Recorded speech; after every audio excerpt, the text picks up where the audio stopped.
नमस्कार मित्रांनो, तुम्हा सर्वांना माहिती असेल की कॉकरोच जनता पार्टी हे दिल्लीमध्ये मित्रांनो जंतर मंतर ते आंदोलन करत आहे. आज त्यांचा मित्रांनो 21वा दिवस आहे आंदोलन करण्याचा.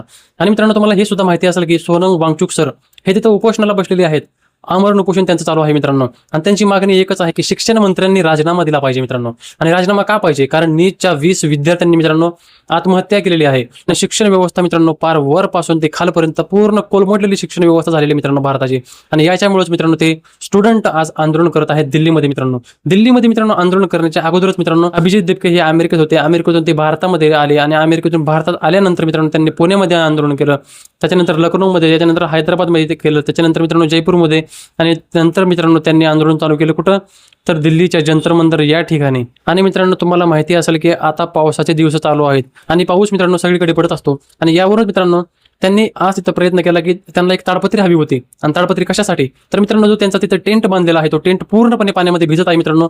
सोनम वांगचुक सर तिथं आंदोलन करायला बसलेले आहेत. कोणीही पावसामध्ये भिजू नये म्हणून त्यांनी ताडपत्री आणली होती. परंतु पोलिसांनी मित्रांनो ती ताडपत्री सुद्धा त्यांना तिथे आणू दिली नाही. मित्रांनो या ताडपत्रीत पोलीस आतमध्ये जाऊ द्यावी, स्टुडंट पाण्यामध्ये भिजू नयेत, पावसामध्ये भिजू नये म्हणून मित्रांनो अभिजित दिपके आज मित्रांनो पोलिसांच्या पाया पडले. मित्रांनो तुम्ही हा व्हिडिओ बघा आणि तुम्हीच ठरवा मित्रांनो पोलीस काय करत आहेत.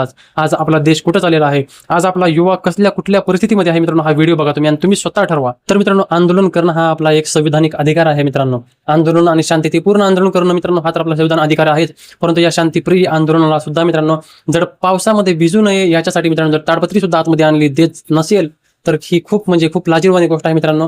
तुम्हाला या सर्वाबद्दल काय वाटतं कमेंट करून नक्की सांगा.